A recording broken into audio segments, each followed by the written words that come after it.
నటుడిగా ఎంతోమంది అభిమానాలను సొంతం చేసుకున్న పవన్ కళ్యాణ్ జనసేన పార్టీని స్థాపించి రాజకీయాల్లో కూడా ఎంతో కృషి చేసి నేడు ఆంధ్రప్రదేశ్ ఉప ముఖ్యమంత్రిగా బాధ్యతలను తీసుకున్నారు. ఇటీవల ఆంధ్రప్రదేశ్ అసెంబ్లీ ఎన్నికలలో భాగంగా Telugu Desam party, Janasena party, BJP పొత్తు పెట్టుకొని ఎన్నికలలో పోటీ చేశారు. అయితే ఈ పొత్తులో భాగంగా జనసేన పోటీ చేసిన అన్ని స్థానాల్లో కూడా అద్భుతమైన మెజారిటీతో గెలుపొందారు. ఇక పవన్ కళ్యాణ్ కూడా పిఠాపురం నియోజకవర్గం నుంచి సుమారు 70,000 ఓట్ల మెజారిటీతో విజయం సాధించారు.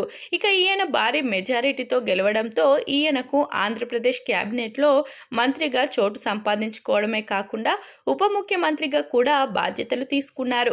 ఇక జూన్ 19వ తేదీ పవన్ కళ్యాణ్ ఉప ముఖ్యమంత్రిగా బాధ్యతలు తీసుకొని పలు కీలక ఫైళ్లపై సంతకాలు కూడా చేశారు. ఇలా రాజకీయ రంగంలో ఎంతో బిజీగా మారిన పవన్ కళ్యాణ్ తనకు సంబంధించిన ఏ విషయాన్ని అయినా కూడా జనసేన పార్టీ సోషల్ మీడియా ఖాతా నుంచి తెలియజేసేవారు. కానీ ఇప్పుడు కూడా తన వ్యక్తిగత సోషల్ మీడియా ఖాతా ద్వారా ఎలాంటి విషయాలను తెలియజేసేవారు కాదు. కానీ ఎప్పుడు కూడా తన వ్యక్తిగత సోషల్ మీడియా అకౌంట్ నుండి ఎలాంటి విషయాలను తెలియజేసేవారు కాదు. ఇక ఈయన ఉప ముఖ్యమంత్రిగా మంత్రిగా బాధ్యతలు తీసుకున్న తర్వాత మొదటిసారి తన ఇన్స్టాగ్రామ్ అకౌంట్ నుంచి ఒక వీడియోని షేర్ చేశారు.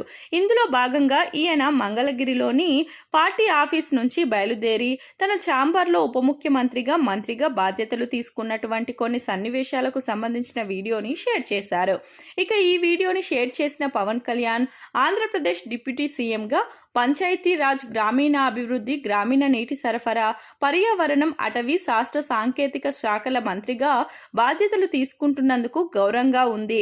ఇప్పుడు నాకు మరింత బాధ్యతలు పెరిగాయని, ఇకపై తాను నా రాష్ట్రం కోసం మరింత కృషి చేస్తానని, ప్రతి ఒక్కరి భవిష్యత్తు కోసం కష్టపడి పనిచేయడానికి తాను ఎదురు చూస్తున్నట్లు ఈయన చేసిన ఈ పోస్టు ప్రస్తుతం వైరల్గా మారింది.